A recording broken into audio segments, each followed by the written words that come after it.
Olá, meu nome é Vinícius Carlos da Silva, eu sou professor de História e historiador também.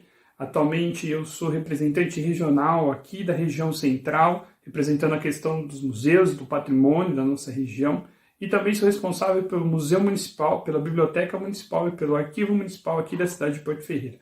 Primeiramente, eu queria agradecer ao convite da Graziella para que eu pudesse participar da 19ª Semana Nacional de Museus, dos eventos que vão ocorrer aí em Santa Rita do Passa Quatro. O meu muito obrigado, e é muito importante que a gente privilegie esse momento de interação dos museus da nossa região e participe dos eventos que existem ao longo de todas as cidades, que têm uma cultura, que têm uma tradição e que mostram todo o seu interesse pelo patrimônio e pela cultura da nossa região. Isso é muito mais importante. E a minha contribuição vai seguir no sentido de o que nós devemos pensar dos museus para depois dessa pandemia, que nós devemos pensar da integração regional depois que todo esse processo pandêmico, que toda essa coisa horrível que nós estamos vivendo acabar passando, porque vai passar. E a ideia desse vídeo é mostrar que existe uma união e existe uma integração cultural e histórica dessas cidades. Porto Ferreira, por exemplo, tem uma forte tradição de trabalho com Santa Rita do Passa Quatro e tem uma tradição histórica e muito grande também com Descalvado, com Pirassununga.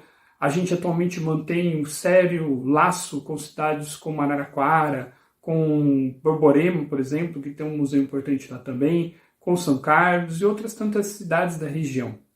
A ideia da gente criar um corredor cultural, a ideia da gente dialogar entre as cidades, vem justamente de suprir todas aquelas carências que nós temos por falta de pessoas, por falta de visitação, por falta de orçamento para conseguir fazer com que os nossos museus e com que o nosso patrimônio como um todo seja preservado.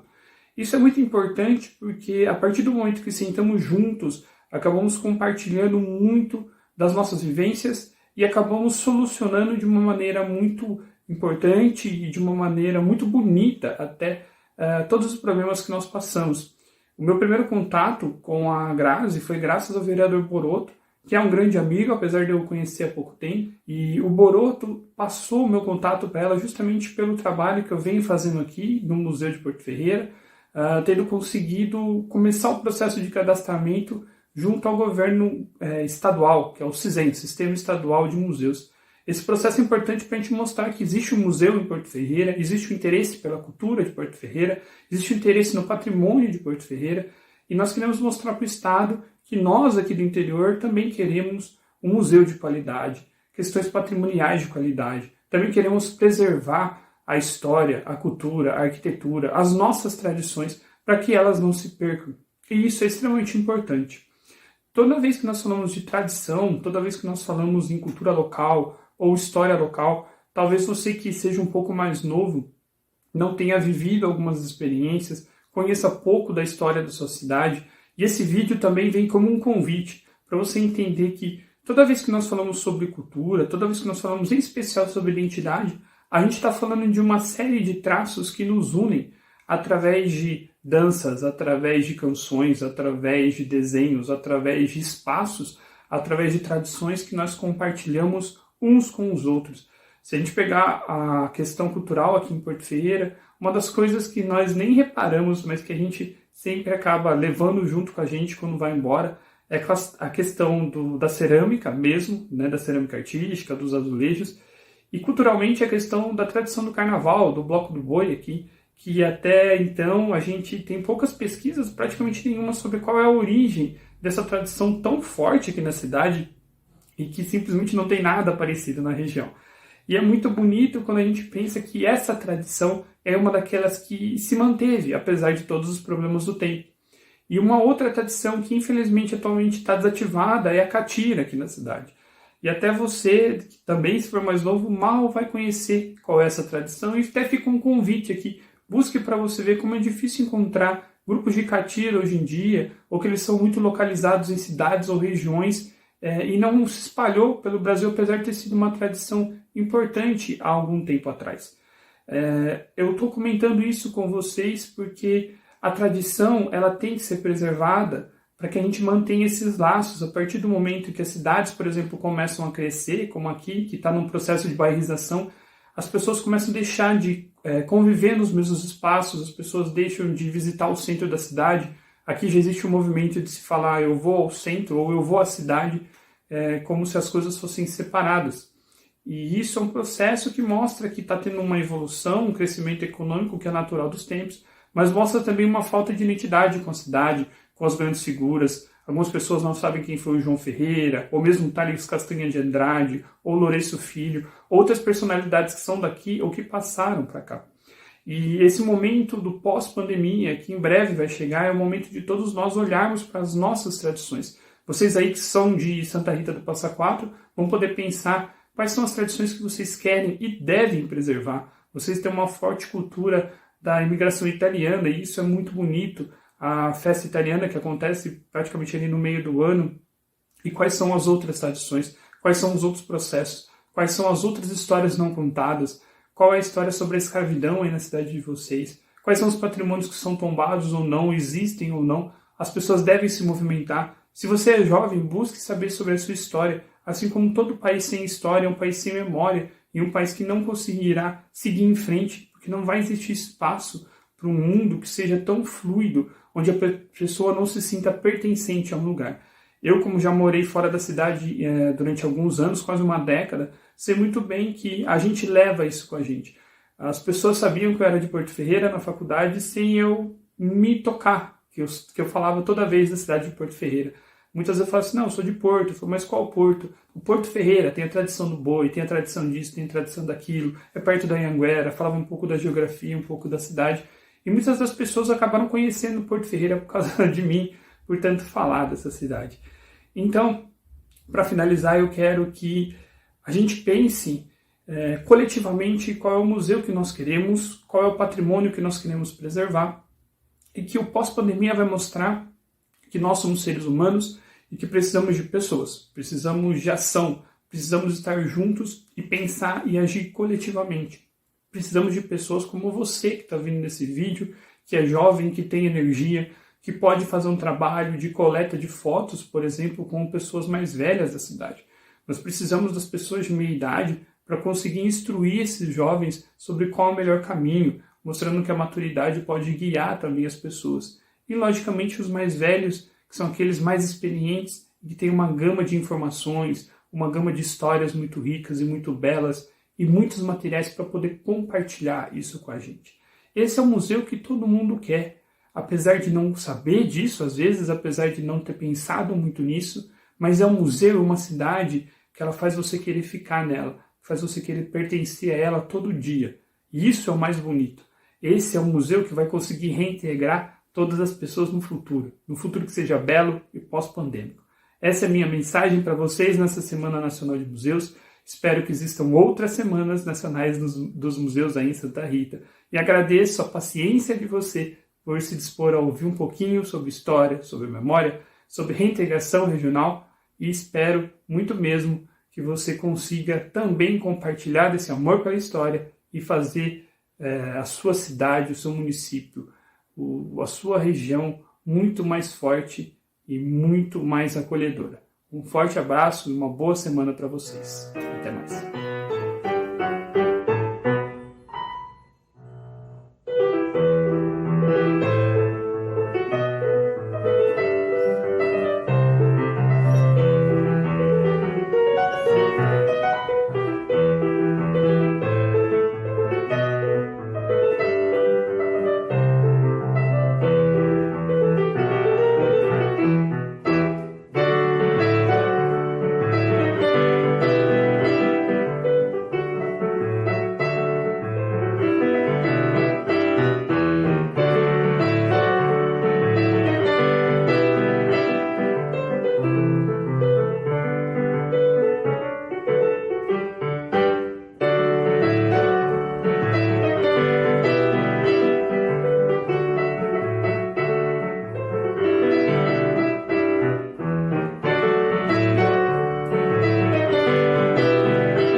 Agora nós vamos executar uma valsa do nosso querido compositor santarritense Zequinha de Abreu, chamada Tardes em Lindóia.